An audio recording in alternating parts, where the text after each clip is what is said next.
This is Nathaniel Oxford, the Oxford, demonstrating the B-flat major scale in thirds. In my class, this is the black belt song.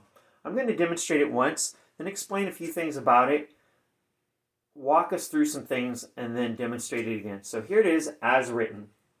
1, 2, 3.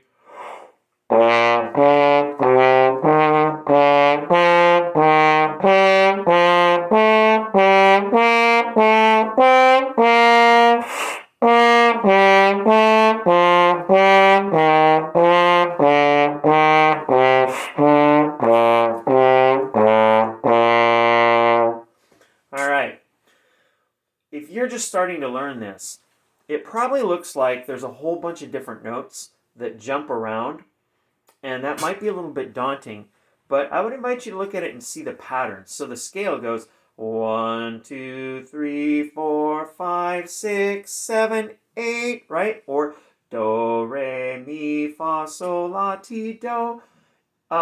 This whole thing, the reason it's called B-flat major scale in thirds is because there's an interval of a third. When you move between two notes, those are called intervals. So the first two notes make the first note of the scale. You skip the second note of the scale, and then you go to the third note of the scale. So it's 1, 3, and that makes a third. And then it just takes that third and takes it up a step to the third note and the fourth note of the scale. So the third note and the fourth note. And the third note and the fourth note of the thirds, that is, of the black belt song, they are the second note and fourth note of the scale. So again, 2, 3, 4, those three notes are what make it a third. The second note, re, mi, and fa, and that makes it a third. So let's set all that aside for just a minute. And if you look at every other note, in other words, there's a low note, a higher note, a lower note, a higher note, a lower note. Let's just look at those lower notes. If you take out all the higher notes, this is what it sounds like. 1, 2, 3.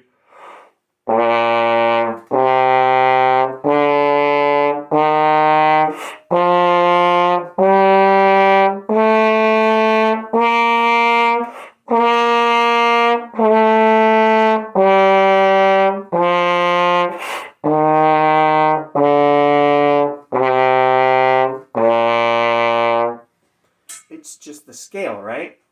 So scale, and then you add that third note, and then the second note of the scale, and then you add the fourth note, and the third note of the scale, and you add the fifth note. So if I play it as written and play it against what I just played, this is what it sounds like.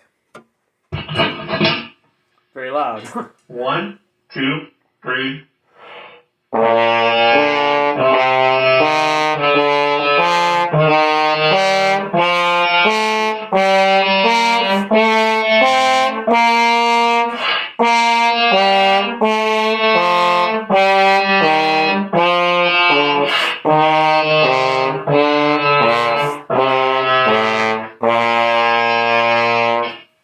So you hear how they all go together there? It's we're stacking them. Okay, what if we just played the top notes and left out the bottom notes? So we're going to play the second note of the sequence, the fourth note of the sequence, the fifth note. Well, that's just the scale, but instead of starting on the first note of the scale, it starts on the third note of the scale, and we just go up the scale. So it's bum, dum, dum, dum, dum, dum, dum, dum,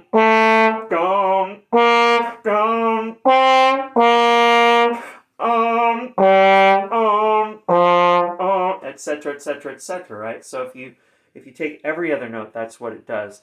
What if I just take those ones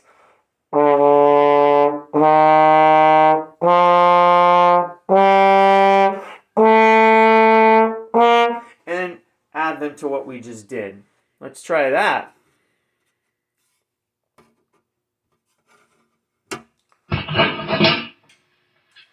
1, 2, 3.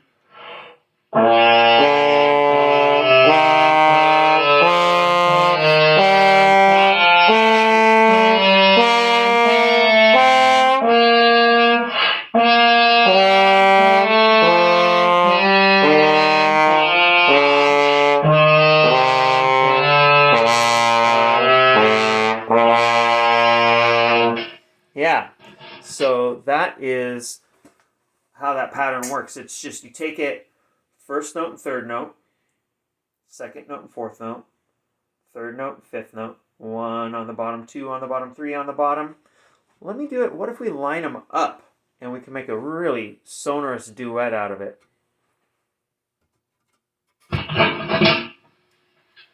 One, two, three.